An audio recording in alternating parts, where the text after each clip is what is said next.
today and wanted to inform you about something that I've been going through. I've been meaning to do this video for a long time, but I've kind of not felt up to doing it and I haven't felt good.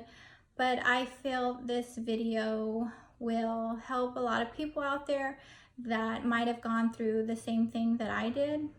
I'm here to inform you about a rare illness that had happened to me that I still go through every day, which has made my life so different, and it is extremely tough. And sometimes you don't know what to do when you're going through some kind of illness and you're unsure of what you have and nobody's helping you, and that's kind of what I experienced.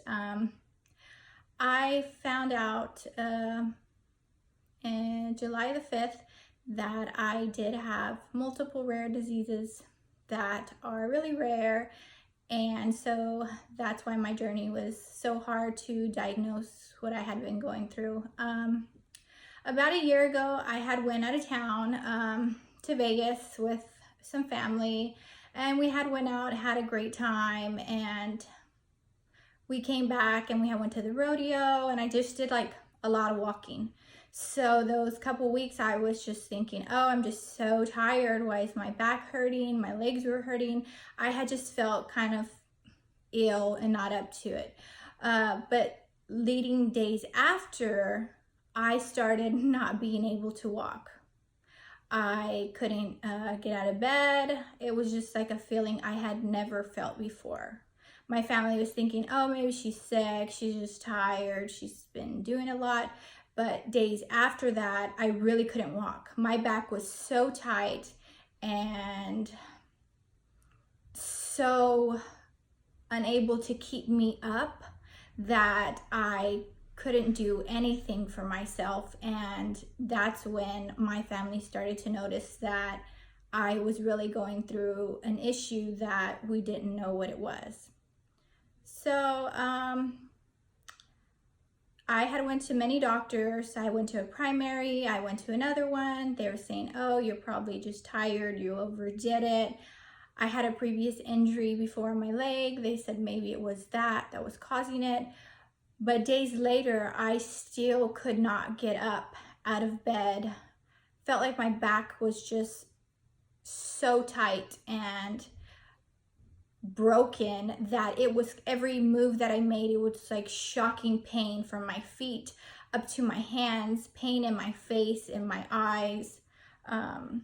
So I started seeing multiple doctors. Most of the doctors said, I don't know, we can't see what's going wrong. They did MRIs, everything like that. They said your spine seems to be kind of collapsing from degeneration, so maybe you have degeneration earlier than normal. They said if I did any kind of construction work, and I was like, no, I've never done that. Then they did some testing on my arms, and they saw that my arms could rotate further than what normal people could. So he said, I'm not really sure, that's really weird. So I had went to a rheumatologist, a neurologist, and they kind of just said, maybe you have fibromyalgia, so you need to walk more. But the more I walked, it seemed like the worse that I got. I could not even, if I pushed myself to walk one day, the next day I couldn't even move. I could not bathe, I could not brush my teeth, I could not get out of bed even if I wanted to. So that's when I started thinking, well, what else could be going on? I need to fix this. I basically looked online. I started watching videos and everything with people who had some of these same symptoms that I was having at that time, which was pain in my feet, in my hands. It was like burning on fire, like fire ants were attacking me. My chest would get red. It would overheat my body. My arms, my feet, they would get burning hot like they were on fire. And then they would get extremely cold like ice if I got cold. So when I would go inside to outside, I couldn't regulate my temperature anymore. I had problems breathing when I went outside in the sun. I started becoming allergic to my sweat, they said, the sun, A lot of foods that I normally ate were causing me not to be able to breathe. Chemicals, everything was just like overpowering my body, and it couldn't get past any of the things, and nothing my body could do for me anymore. I was having problems digesting foods. I was vomiting up food I would eat several days later. It was just making me sick to do anything daily. It was like a weight was pushing me down on my neck and my spine every day, like I got beat up by a bat or something. And it was just so intense that this pain was like somebody ripped my arm off, and I was trying to live like this every day, and nobody could take this pain away. So while looking up online, somebody I seen had these similar symptoms. And so I said to myself, well, what is that called? Mast cell activation syndrome. So then I looked this up, and I said, wow, that girl has all the same symptoms I'm having. She's having problems eating, temperatures, fluctuations, issues when she's taking a shower, when she's getting out, eating foods, being dizzy, near fainting a lot of the time. And it started to dawn on me, maybe I could have that. I know it's rare. It's like 1 in a billion. I don't know the statistics of it, but I know it's really rare of how many people actually do have it. It's so rare that I thought maybe I should ask my rheumatologist on my appointment. I'm going to ask her if instead of fibromyalgia, I have this, because they said with this disease, you have to, take breaks. You can't carry heavy stuff. You don't need to push yourself too far. So I thought to myself, I don't want to push myself too far and not be able to walk at all ever again, because I was using a wheelchair at that time. And so I said, I'm going to figure it out, because fibromyalgia, there's no cure, there's nothing you can do, and they just tell you to walk more, get more outside, and give you depression medications and stuff to suppress your mind, which was not working for me. It was making me into a zombie. I was already having problems remembering dates before that and things that I had done. It was like my brain wasn't functioning either, so it was even harder for me to understand what I was going through. And I asked the doctor, hey, do you think I can have this disease? At the time I thought it was just mast cell activation disorder. She said that is really, really rare, and I'm not really sure if you have that. And I had seen mast cell activation disorder also goes with dysautonomia, POTS, and a syndrome called Ehlers-Danlos syndrome, which for short is EDS. And I asked her, could I have that then? And she said, no, it's too rare and you're too young. And I think it's just fibromyalgia, so just go home, walk, take those pain pills I gave you, and just keep walking. And I didn't take that for an answer. I knew that me walking every day was making me feel worse. It was hurting me, and I couldn't drive my kids to school. I couldn't cook for them. I couldn't bathe. I couldn't take care of the person that I was with as a spouse. It felt like I had a futureless future, and I'm the one in pain, and I didn't take that for an answer. I said, no, I know myself, and I know who I am, and that this is not me. Doctors were thinking maybe, oh, she's just doing this for attention. Oh, it's fake. It's not real. She just has a problem with her brain or something. But I knew, and the people knew around me, that I was not that person. I got dressed every day. I put on makeup every day. I went to work every day. I lost my job. I lost my life. I lost taking care of my kids. It took me away from my kids' things that I did with them, and I was becoming a person that I didn't want to be. So I set out on a journey to figure out, okay, EDS, this is the other thing I have to go off of. Let's figure it out. So I remembered that watching that video that I was finding out ways, well, how do you diagnose this then? How can we figure out if I have it? So since the doctor and nobody pointed me in the right direction, I found out that if I wanted to check if I had this disease, I could go to a geneticist who checks your genetic DNA to find out if you have any diseases that don't come up on any other test. Because all my tests said I was great, I'm healthy, my blood count was good, everything was perfect. MRIs just so normal degeneration that I shouldn't be feeling that pain. And so everybody kept thinking that I was fine. And I wasn't fine. I would be walking. I would go back to work. I would be a normal functioning person and cook for my family and take care of my children, but I could not. And I could not get out of bed. It was like every morning I got up, I was like extremely tired. I could sleep for 4 or 5 days and I still would be tired. And this was making me feel really bad because I wasn't the person that I wanted to be. So I called my insurance company. At the time, I didn't need a referral, so I said, I'm gonna find out how to get this genetic testing done. I called all these clinics everywhere, and it was like a 1.5 years of a waiting list. And I said to myself, I cried, and the person that I was with said, you know what, who cares if you have to wait 1.5 years? Don't wait. We'll go somewhere else, and we're gonna pay cash, and we're gonna figure out what's wrong with you because I know that something is wrong.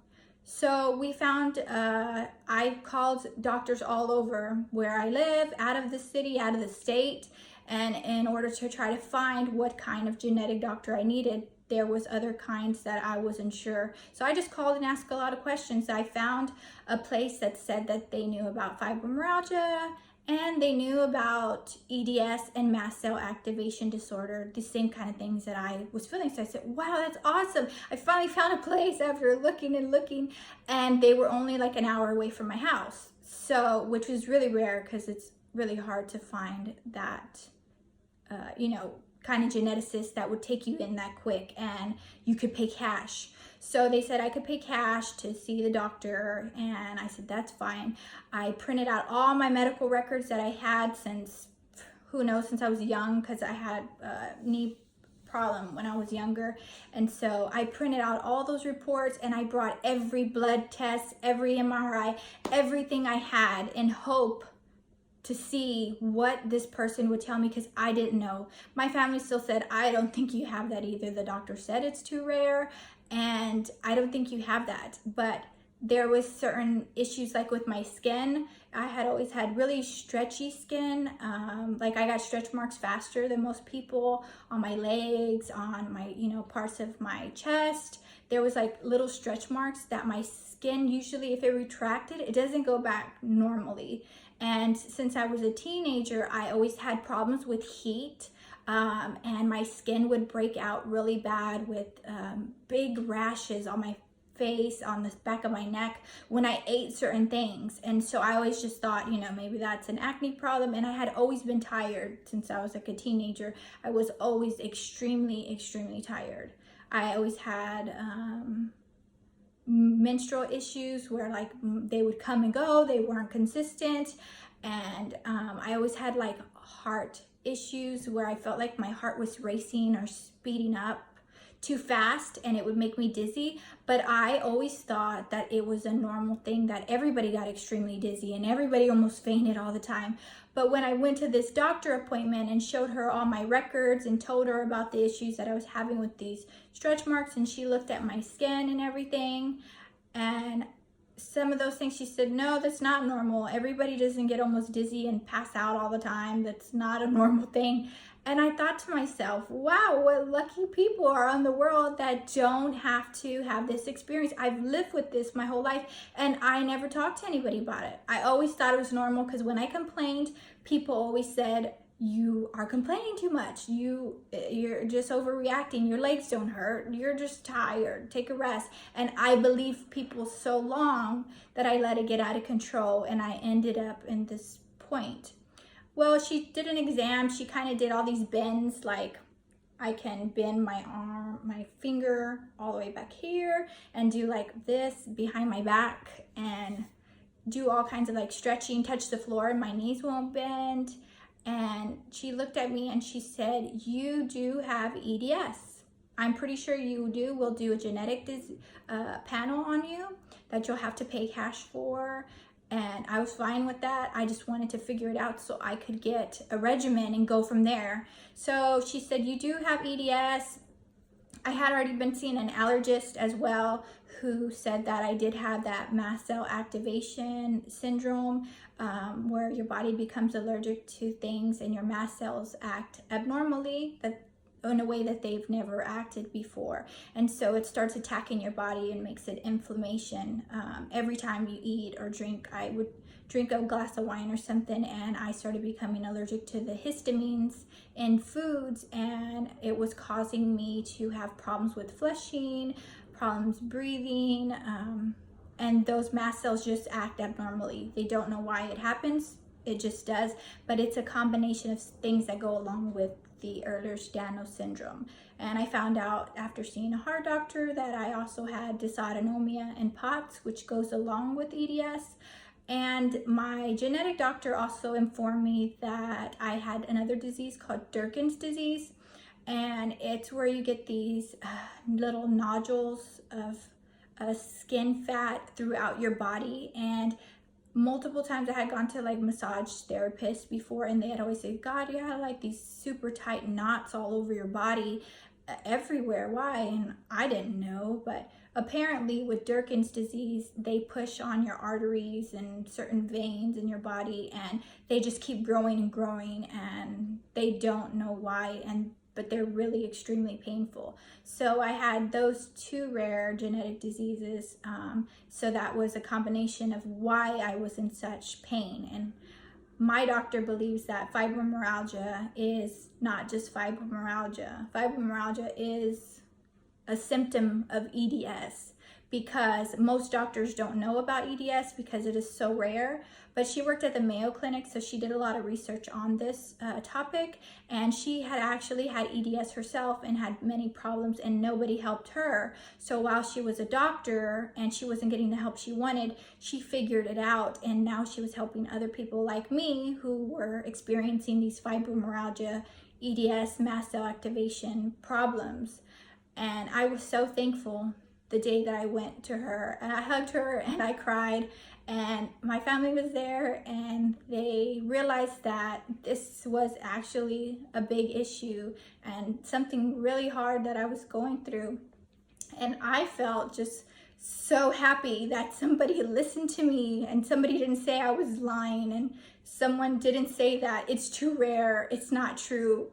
I felt like I had been acknowledged. All the times that people told me I was too young, I could never have that. And she acknowledged what was wrong with me, and she told me what it was. So I felt like I had purpose and meaning and something to be having a future towards, something I could work on. She told me I should go to physical therapy. She gave me a bunch of supplements that we figured out that my body just doesn't make certain vitamins, and so I'm deficient in a lot of vitamins, and I don't get all the proper hydration and nutrients that I need because my body doesn't absorb it correctly because of the connective tissue disorder. We have a treatment plan of what I can and can't eat, so I kind of eat better so I don't have as many attacks as I normally do. But it was a process of how far I had become. It's been a year later, and I'm not in a wheelchair anymore. I'm actually walking. I went to an outdoor event, and I couldn't stand that long, but it was pretty tough for me. Every day is still such a huge challenge, but I'm thankful for finding Dr. Kelly. She's in Richmond, Texas. She's the only doctor in the world that will diagnose you with having a genetic disease and treat you. There's no other doctors out there that do this I don't think in the world. And I had went to my final other appointment through my insurance. They finally gave me an appointment the year later, and I got a second opinion from that doctor. Her name is Dr. Dara at Baylor, and I waited a year to see her, and she diagnosed me with EDS, but she said again, I can't treat you and there's nothing I can help you with. So the only doctor that really knows about EDS and these things are Dr. Kelly, and I go to her all the time. And anytime I have a problem or something hits me and I'm having an issue, like I was fainting a lot, so I went in to get IVs, and those IVs had fluid, And when I go in there and get the fluids, it helps me just so much. And just like the medication she gives me for pain that I take, just the regimen with the vitamins, I feel like I have more life than I did that day. And the therapy that I've been going through, actually there's a couple EDS therapists that are here where I live, and they know about the disease, because normal physical therapists, you can't go to them because they won't know how to push you or not to push you too far, because the first therapist I went to was pushing me too many times, and so I kept having problems over and over. I was getting worse, so we had to come up with a regimen like once a week, because that's what my new body can handle. Even though I'm not the person that I used to be, I am working very hard to be the best person that I can be while managing these rare diseases. And there might be people out there like you who are having these flushing symptoms where you get extremely red and you can't eat certain stuff, and smells are causing you to feel not like you're able to breathe, and these tingling pains all over your body, twitching of your face, your thighs, your back, just feeling like you have, they said I had a messed up disc in my back and all this stuff, but all this happened because of this EDS thing. They don't know why it happens. There's no treatment and there's no cure, but there's management, and that's all I can do. And if there is people out there that are like me, I want you to know where you can go. Don't give up hope like I did, because there were days I felt like my life was hopeless and it was meaningless. But after finding the things that I could to make my life better so I can try to get back to normal, so one day I will be able to work or get dressed like I have today, which I don't do every day because I can't do that anymore. It's really difficult for me to get dressed and put myself together now, but I managed to still do it even though I can't. And there are people out there who are having problems, and your doctors are not listening, and they don't want to hear you, even though you pay them all this money, and they don't try to figure it out. But I'm here to tell you, if you have these things or you're having a problem that doctors can't figure out, go to a geneticist. They'll look at your body, your facial features, things that other doctors don't look at, and they can help you figure out if you do have some kind of genetic disease that other people don't know about. Maybe your family doesn't know. Maybe nobody in your family had it. I really didn't know because my father was adopted, so I don't really know his family background. And my grandmother was she just died like a month or two after I started feeling bad, and I never really asked anybody. You know, some of my family has some of the problems that I have, but not as bad as I had it. So remember, if you're feeling this way, keep searching for something. If what your doctor gives you is not working, keep thinking about what you could have. Don't give up, because it is very tough and you might want to give up, but don't do it. You know, you're going to be better soon. If anybody has a question or anybody wants to ask me anything, because I have so much more to say about on this topic and things that I figured out and treatments that I've gone through and how I help with my burning hands and my freezing cold hands and my heat intolerance and the issues with the sun and my food and everything I've had to figure out and change and try. You know, I have so much to help other people. If you're having the same problem I do, I just say leave me a message and send me a message, and I'll help you or tell you what I think you should do, because I understand where you are and I've been there, and I don't wish anybody to be in that part of their life, because it is really, really tough. And I just want you to know there is hope. Even if you have a rare disease, finding treatment or something that you can go off of to make your life a little better does make such a big difference. It makes me feel a lot better. I want to thank you for your time, and if you have questions, please send me a message.